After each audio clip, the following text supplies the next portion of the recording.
look at the, so because of this, now if you see, right, I just said in the last 10 years or so this has happened. This is what I just tried to search Hadoop on Google Trends, and this is where you see, right, from 2007 onwards, it has exploded, almost exploded. In 2014 is called the year of big data. It has been called the year of big data, and this year the huge amount of opportunities. If you look at the regional interest, you'll see the India is one of the highest there. US is obviously, I mean, it's huge there as well as other countries, Singapore, South Korea, China, all these places. India being the software hub, there are a lot of opportunities coming in India right now, and this is how it has exploded.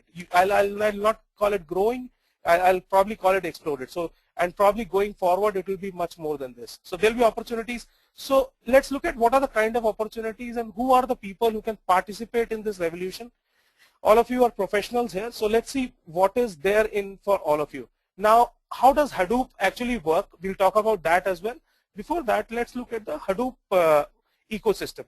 Now, Hadoop ecosystem, Hadoop is not just a tool, it's a complete framework, and it is open source. That is also one of the reasons why it has become so popular, right? You have opportunities for all type of people here. Now, basically Hadoop, this is the layer where all the data is stored. This is called the HDFS. It is a flat file system which contains a cluster of machines on which the data is stored, that they are called data nodes. We'll talk about them as well. But the first part is, now if you already have your data, say a stream data, or you have your data in your database in RDBMS, how to move data into the Hadoop ecosystem, right? So that's where these tools Flume and Scoop get into play. Scoop is used for moving data from SQL to Hadoop. It is an acronym for SQL and Hadoop. So you can move data in and out of Hadoop through Scoop into a RDBMS.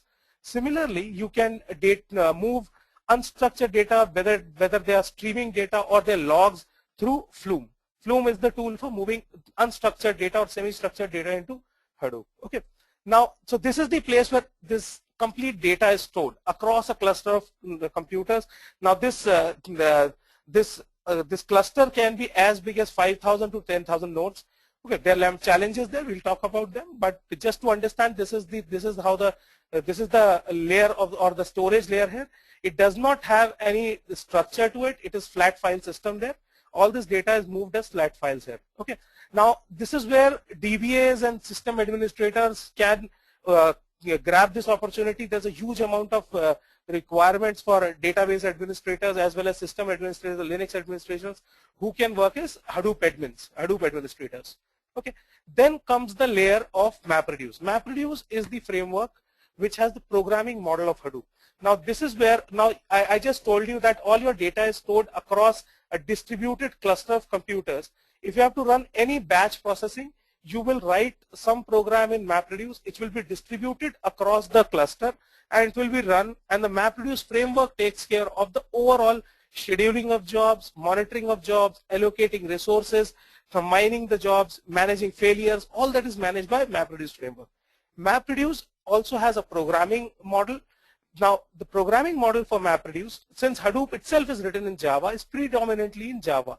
So if you're looking to become a Hadoop developer, core Java is the predominantly used language, but the other people, whether they know Python, Perl, Ruby, or C#, need not lose heart. There's something called Hadoop streaming, and a lot of people use Hadoop streaming for writing non-Java MapReduce programs through Python, Perl, C# even. So that's where your developers and programmers come into play. You can grab this opportunity by becoming a Hadoop developer. Then on top of it, since it's all about data analysis, the ETL and data warehousing professionals, there are two tools here in the Hadoop ecosystem. One is Hive, which is the data warehouse, and Pig, which is for the ETL. So these are the tools where DW and ETL professionals come into play. Now, whatever you write in Hive or in Pig, Pig has its language called Pig Latin. Hive is very, very similar to SQL. It is a language called Hive query language, Hive QL. And whatever you write here is converted into MapReduce, and then it is converted into MapReduce, and then MapReduce framework runs these jobs on the HDFS. Okay. Then there's one very interesting tool here, which is called Mahout. It is for machine learning.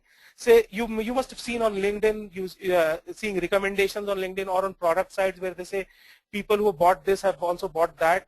All that is done through machine learning, and Mahout is the tool in the Hadoop framework to do that. Then finally, we have something called Apache Oozie, which is for the workflow management here. So just to reiterate, the opportunities for everyone, that growing trend which I showed you, everyone can participate in that revolution.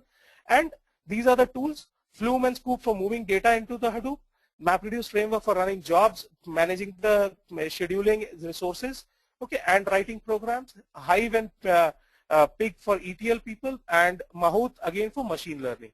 Okay, on top of it, gaining insights from that data. And obviously Apache Oozie is workflow management. Now all these tools, the beauty about this is all these tools are open source. So you're not paying anything for the licensing. You don't have to pay huge amount of licensing costs and setup costs. Setup is also not all that difficult. It's almost plug and play. It's not all that easy as well, but then it's not very difficult to learn again. So everyone can get into this. Now coming to, let's go a little bit detail into the Hadoop 1.2 architecture.